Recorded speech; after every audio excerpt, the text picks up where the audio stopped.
Good evening and welcome to this edition of Defacto Review with Jargal Defacto and myself, Grace Brown. We're live on Facebook at V Television. You can also follow us on Twitter, #Defacto. Coming up on the program. Chinese state media hit back after Mongolia's ambassador to India calls on Delhi to support Mongolia in its dispute with China. The recently ousted Democratic Party holds its first convention in a decade. The government releases a key list of projects to go ahead next year, including in energy and railways. Amnesty International warns thousands of Mongolians are at risk of homelessness due to urban redevelopment. And who owns Mongolia's media? A new report says 3/4 of all outlets in the country have political ties. Thank you for joining us. We begin with our top story, new tensions in the relationship between Mongolia and its biggest trading partner, China. Mongolia's ambassador to India has called the recent restrictions at the border between China and India a blockade, and said that it could cause a humanitarian crisis. He also called on India to help Mongolia in its dispute with China. Jargal, Chinese state media have hit back with this and they've called these comments politically harebrained. What's your take? Well, it looks like our foreign minister had asked all embassies around the world, in particular from the countries we call third neighbor, other than to our neighbors countries, to go ahead with possible funding solutions to the current economic crisis due to payment issue of foreign debt. And I think as Prime Minister India, Modi, visited Mongolia before, and he had promised $1 billion loan, which is somehow hanging on today. And I think our ambassador had to try to make faster that issue. And he marked out this point where he said India should, if India can help Mongolia in this situation. Yeah. And that immediately this Global Times of China. Global Times, yes. Second, I think, largest English newspaper run by the government, fired back and saying that Mongolia should learn more about the international relations, etc. The language was a little bit also tough. So what happened was, using this sort of words don't help in this difficult situation Mongolia and China trading. In particular at the time when they have all inner Mongolian, we have 10 border ports with Inner Mongolia. 9 of them in Inner Mongolia, 1 is in Xinjiang, all the provinces of China. And all of them have increased the fee. It is not tariff, it's a fee imposed. A fee which was also raised on Mongolian exporters, Russian exporters, sorry. So this is not just hitting Mongolian exporters, we should note. Yep, and but particular, those fees have substantially impacted on trading from our side. That's why even OT had stopped their shipment. So it doesn't help all the situation what's going on now. Well, the Inner Mongolian town that raised this levy said that it was to help pay off local government debt. But I mean, raising the fee is one thing, but why close one of the gates, especially the one that was used by Oyu Tolgoi for its because it was shipments? A separate gate, because so much coal trucks going through one gate, and it is now almost 20 kilometers 60 long. 60 kilometers long, yeah. Even that longer now, because now it is even more tariff, and I think it was 20 kilometers long. A traffic jam, if we can say, a week ago, now even 60 kilometers. The other gate was used by the Oyu Tolgoi for copper shipment. Yeah. But now they closed this one and use that one, which things are getting very long, not on time as they would be planning. Yeah. So that's the situation, and unfortunately that's the tensions now we have.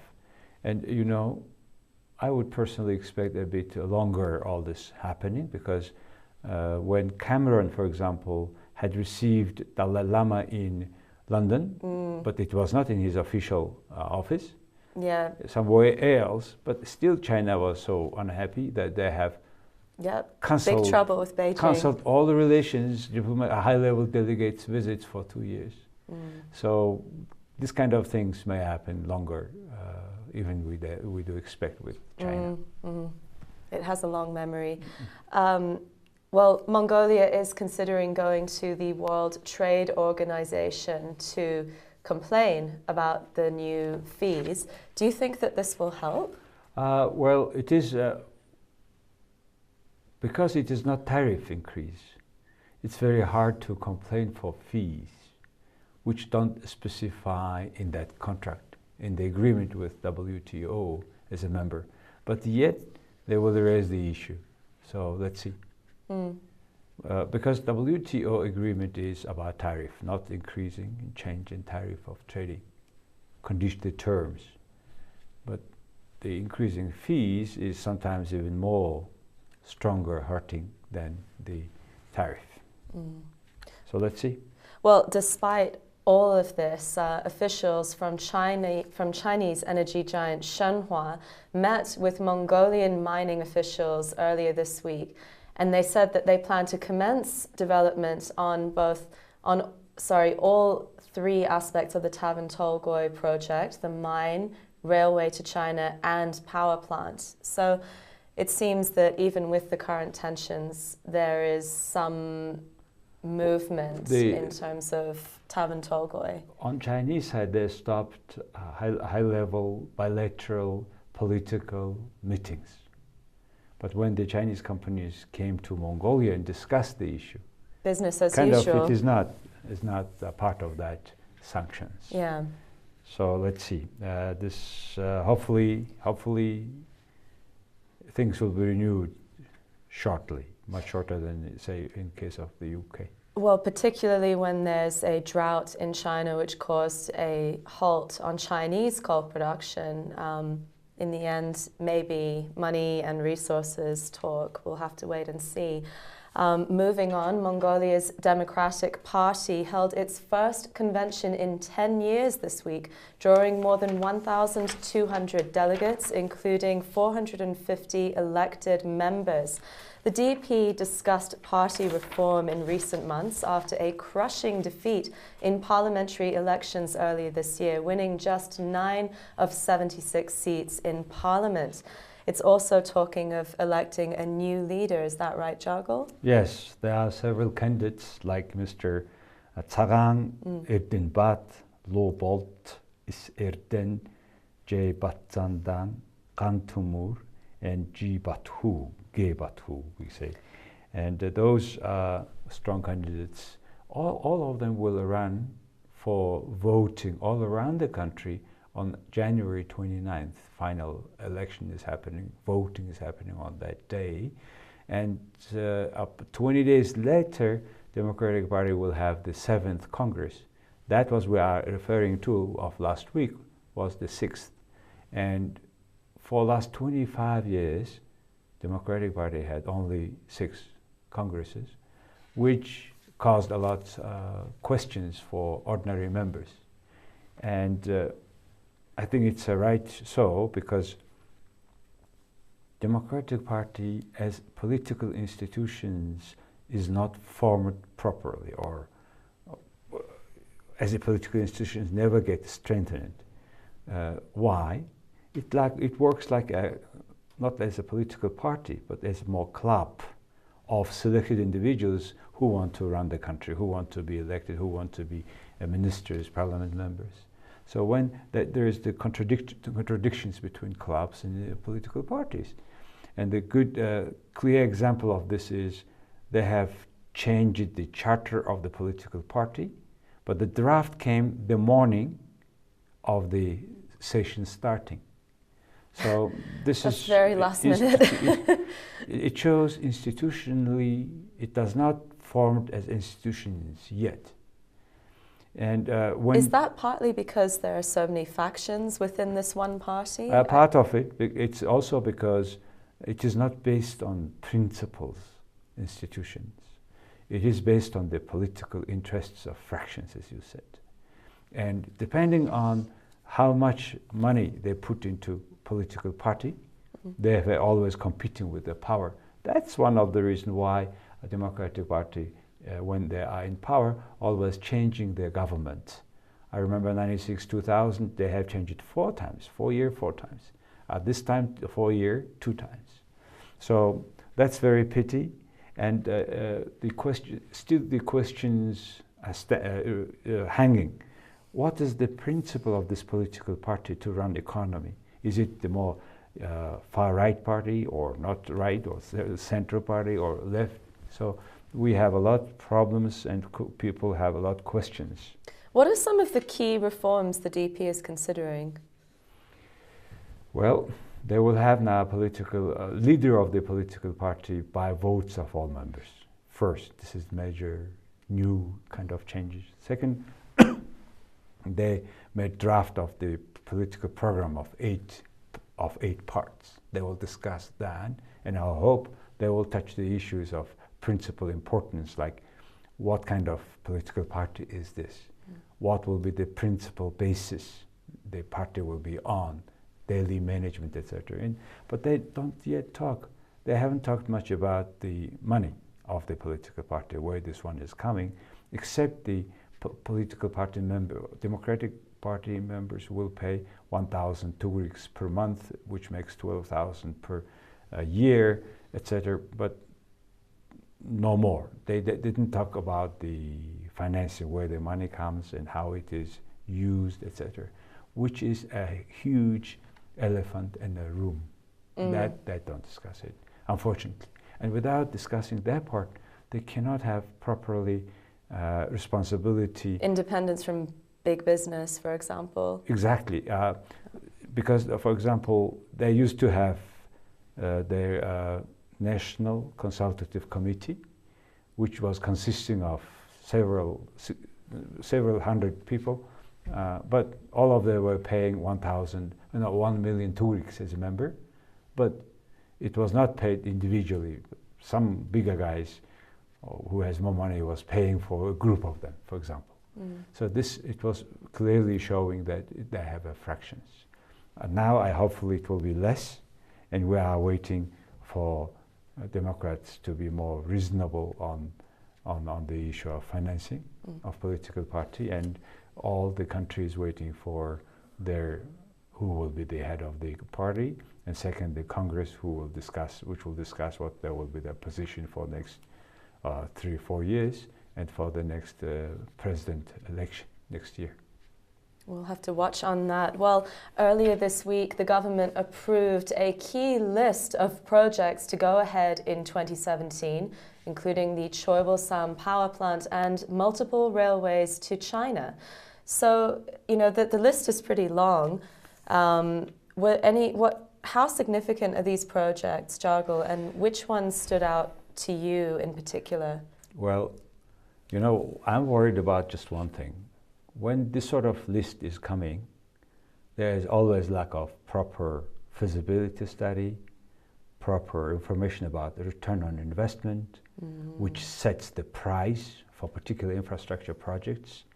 And in Mongolia, when you have such a subsidized power price, electricity, water, everything, then it's very hard to have return on investment. It's not clear.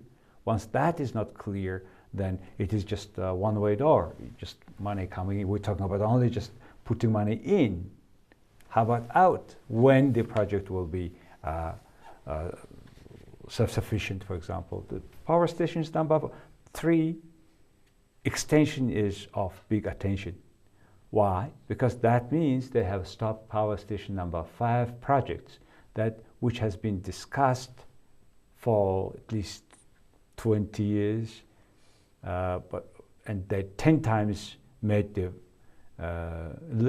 the foundations of that project, power station number 5. So it's very difficult for investors to really take this seriously, is what you're saying? In a way, yes. And because if you see the previous lists of the previous party, including when this party was in power as well in the coalition, the same story. And if it is just one of them will start, that will be already a success. And they say that this spring they will start investing. From where and how. Unfortunately, many details. Unfortunately, many mega projects like this projects are based on a lot political influence, political kind of lobby.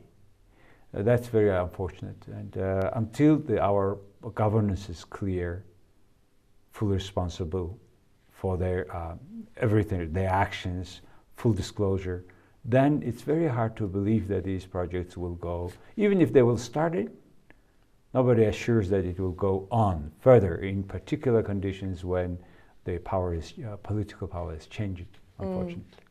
Well, despite much talk from the new government of moving forward Tavan Tolgoi, Mongolia's biggest coal mine, that project was not on this list. Do you think that it will go ahead in the near future after that meeting with Shenhua? Well, hopefully this list is things they will start new ones.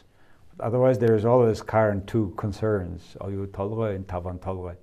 And Tavan Tolgoi is unfortunately because previous very bad contract due to political needs of fulfilling their political promises, they have distributed a lot cash, receiving a loan from Chalco, a Chinese state-owned company, and they keep paying that foreign that debt, $350 million until now, and they will pay till the spring this year, next year, at the price which is now 6 times less than the market price today. So it shows how the government is approaching things non-professional way. That's my concern. Well, moving on now, thousands of Mongolians are facing homelessness. That's according to a new report from Amnesty International. It says that many Mongolians are being caught in urban redevelopment plans that do not include clear information on evictions and compensation. 40% of all residents in the capital live in Ger districts without sanitation, running water, or central heating, even in temperatures as low as minus 30 degrees that we're seeing now. Jargal, I know that you've written extensively about urban development here. What do you see as the key challenges in the process of ensuring affordable housing? In particular, previous mayor had decided to replanning of the Ulaanbaatar Ger districts. According to this plan, now 9% of the population living in Ger districts. In 24 Ger districts, yeah. Yes, in 4 locations. Yeah. They have been asked to leave their land, and some of them were moved to an apartments, the resident apartments they have provided. The companies that they will develop that area have invited move them to this area. But now these constructions had not happened, or partially, very slow. Just a small part of them is done due to many reasons. In particular, the construction companies, those who started building apartments there, they say that now change of exchange rate, change in a large devaluation of Mongolian tughriks, they have big problem with continuing the project, okay? And they have not done on time. And now some of them were moved to rented apartments, and the companies don't pay, and they cannot pay the rent. So many people have facing serious problem of having no home for this winter. And I'm so glad that Amnesty International raising their voice for these people. And it's a big concern. And it also shows that Mongolian government, including the city government, have not proper plan, not proper risk management. What happens if the constructions are not made on time? Yeah, and a lot of the developers, that's exactly the point I was hoping to get to next. A lot of the developers have got caught in the credit crunch amid the ongoing economic crisis. And so as a result, they initially gave the residents rent money, and now they've run out and they haven't made provisions for the crisis. These families, many of them can't afford to pay that rent in the temporary accommodation they've been offered. What's the solution? The solution, obviously there is no money, And you cannot solve the issue immediately, and the people will have immediately a lot of problems. I don't think they have very clear-cut solutions on that, and it's a big problem. And there is another law that in winter you cannot kick out people from warm accommodation. That's the Mongolian law for Kuwait for many years. So they will be accumulating probably more debt, rent fee, etc. The other issue was with that problem was in Ger district fence, there were many gears inside. In one hasha. Yes, supposed to be one or two the most. Yeah. But now 3 or 4. Now it's very hard if they are giving back some apartments, say 3 rooms apartment to 2 families, they cannot give it the other 2. And many of the people living in each hasha do not have their name on the deed, which yes. means, as you're saying, they're no, excluded. they would not have, yeah. because they can agree with the owner of the hasha that they make own ger there, but it doesn't mean that they come automatically Ulaanbaatar citizens. So once they don't have the citizen's ID, they cannot get a deed for that ger in that hasha. So that's another big problem of registration, public governance in general. So it is, we are still learning to live by rules. You cannot come, bring a tent to Ulaanbaatar and you call yourself Ulaanbaatar citizen. That's the situation. And also more education is needed about their property rights as well. Finally, there are more than 500 media outlets here in Mongolia, but who owns them? According to a new study by Reporters Without Borders, only 1 in 10 Mongolian media outlets are transparent about their ownership. It also says that 3/4 of them have political ties. Jargal, what are the implications of this in terms of ensuring that the media holds politicians to account and protects this country's new democracy? Well, thanks to this study, borderless journalists, right? We have finally now statistics, unbiased statistics, which says that 75% of all the medias, right, in Mongolia belong to politicians. Very bad news, which we knew anyway, but now we have these statistics. Only 10 of them out of all the major media, they said that they're politically not connected, like Mongol HD, Turin Time, Family Radio, Icon.mn, yeah. Etc., etc. Many, 10 of them. But how about 490 of them? Yeah. And out of them, 75% is politically connected, and a lot former or current parliament members have their own media.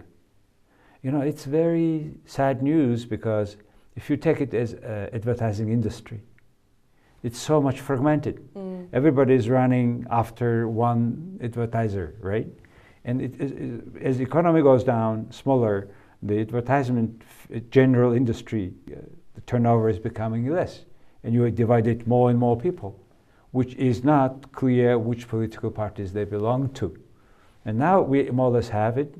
So, and that's the big issue that Mongolian media to independent media faces today. And without independent media, we cannot make sure that values like democracy, freedom of speech, human rights, market economy, we cannot protect those values. That's the danger. It's very difficult for journalists to criticize the politician that pays their salary, for example. In the UK, there's a law against political parties holding broadcasting licenses. In Mongolia, there is no such law against political parties owning the media. We tried several times, but those who are making laws having own media, and they never go through this law approved. That's the problem. We are facing it for quite some time now. So you don't see that changing in the near future? Until the political parties open their financing, we don't see anything here changed. Because the political parties are most corrupt institutions in Mongolia. If they are not clean, media is not clean. Well, I mean, another problem that the report touched on is that the pay of journalists is so low that they often end up essentially doing paid coverage and taking bribes. So there's so many issues here. While Mongolia essentially guarantees free speech, this is compromised by questionable media ownership. Exactly. Our former president Inkbayar owns on TV, on a newspaper, and several politicians have owned TV channels. And they promote themselves completely, very widely, very firmly. So until we have that solved, which starts from the, again, political party financing, Mongolia is going to have problems. Well, thank you for your views tonight, Jogul, and thank you very much for joining us. That brings us to the end of this edition of Defacto Review. You can follow us on Facebook at V Television, as well as Twitter, #Defacto. Good night, Sakanam Rare. And from tomorrow, you can also watch the program on jargaldefacto.com. Have a good night. Thank you very much for being with us.